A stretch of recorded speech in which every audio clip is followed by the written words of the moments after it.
Assalamualaikum warahmatullahi wabarakatuh. Perkenalkan, nama saya Rini Agustin, NIM 2403806121004 dari Program Studi Ekonomi Syariah. Pada kesempatan kali ini, saya akan mempresentasikan tugas mata kuliah Siasa Isodiyah. Semoga presentasi yang saya sampaikan dapat dipahami dengan baik. Baik, langsung saja saya masuk ke pembahasan pertama. Di sini saya akan menjelaskan untuk materi yang pertama, yaitu politik jalur perdagangan Asia, Afrika, dan Eropa pada abad 9 sampai 10 Masehi. Pada abad 9 sampai 10 Masehi, dunia Islam berada pada masa Abbasiyah, di mana pemerintah menerapkan politik ekonomi dengan menguasai jalur perdagangan Asia, Afrika, dan Eropa melalui Teluk Persia, Laut Merah, dan Laut Tengah. Negara menjamin keamanan pedagang, membangun pelabuhan, menetapkan aturan perdagangan yang adil, dan memungut pajak secara wajar. Kebijakan ini menjadi wilayah Islam sebagai pusat perdagangan dunia. Untuk contohnya, kota Baghdad menjadi pusat perdagangan internasional yang menghubungkan perdagangan dari Cina, India, Afrika, dan Eropa. Untuk materi yang kedua, yaitu politik ekonomi bekas dinasti Mughal, India, Pakistan, dan Bangladesh. Setelah dinasti Mughal runtuh, sistem ekonomi berubah karena pengaruh kolonial Inggris. Setelah merdeka, India, Pakistan, dan Bangladesh menerapkan kebijakan ekonomi yang berbeda. Untuk India, menggunakan ekonomi campuran, Pakistan lebih mengembangkan ekonomi dan perbankan syariah, sedangkan Bangladesh mengembangkan industri tekstil dan keuangan mikro. Dari sudut pandang ekonomi, ketiga negara berusaha meningkatkan kesejahteraan masyarakat sesuai dengan kondisi masing-masing. Contohnya, untuk India, mengembangkan industri dan teknologi. Pakistan memperkuat bank syariah, Bangladesh mengembangkan pembiayaan mikro untuk masyarakat kecil. Untuk materi yang ketiga, yaitu nasionalisasi vs privatisasi faktor produksi. Nasionalisasi adalah kebijakan pemerintah mengambil alih produksi yang penting agar dikelola untuk kepentingan rakyat. Untuk privatisasi adalah kebijakan menyerahkan pengelolaan perusahaan negara kepada swasta agar lebih efisien. Dalam ekonomi Islam, faktor produksi yang menyangkut kepentingan umum seperti air, energi, dan sumber daya alam sebaliknya dikuasai negara demi keselamatan masyarakat, sedangkan faktor lainnya boleh dikuasai swasta selama sesuai syariah.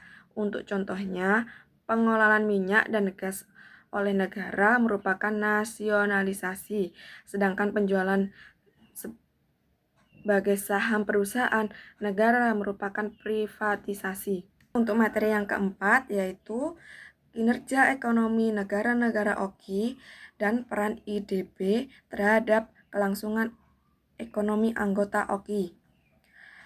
Kinerja ekonomi negara-negara OKI berbeda-beda.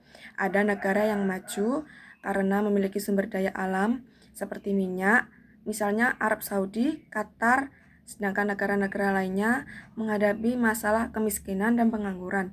Untuk membantu anggotanya, IDB berperan memberikan pembiayaan syariah, membangun infrastruktur, mendukung pendidikan, kesehatan, serta meningkatkan kerjasama ekonomi antar negara anggota OKI. Jadi tujuannya IDB membantu meningkatkan kesejahteraan dan pertumbuhan negara-negara sesuai dengan prinsip syariah.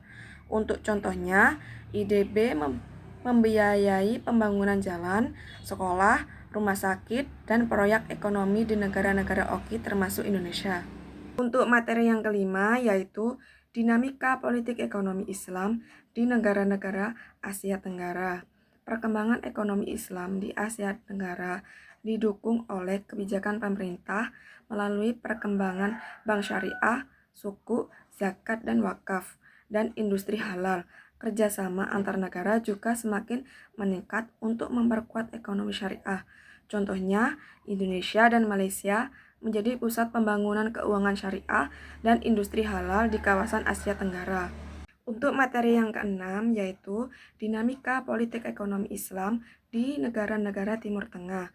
Politik ekonomi Islam di Timur Tengah dipengaruhi oleh kekayaan minyak, kebijakan pemerintah, dan perkembangan keuangan syariah. Saat ini, banyak negara mulai melakukan diversifikasi negara agar tidak hanya bergantung pada minyak. Contohnya, Arab Saudi mengembangkan sektor pariwisata, investasi, dan keuangan syariah melalui program Vision 2030. Untuk materi yang terakhir yaitu ekonomi Islam di tengah hegemoni Amerika vs Cina dan Rusia. Persaingan Amerika, Cina, dan Rusia memengaruhi perdagangan, investasi, teknologi, dan keuangan dunia. Dalam perspektif ekonomi Islam, negara-negara Islam seharusnya memperkuat kerjasama ekonomi antar muslim, mengembangkan perdagangan halal, memperkuat keuangan syariah, dan mengurangi ketergantungan pada negara-negara besar agar lebih mandiri. Contohnya, banyak negara oki menjalin hubungan dengan Amerika, Cina, dan Rusia, tetapi tetap berupa memperkuat kerjasama ekonomi antar anggota oki. Demikian presentasi dari saya. Mohon maaf apabila masih terdapat kekurangan. Terima kasih. Wassalamualaikum warahmatullahi wabarakatuh.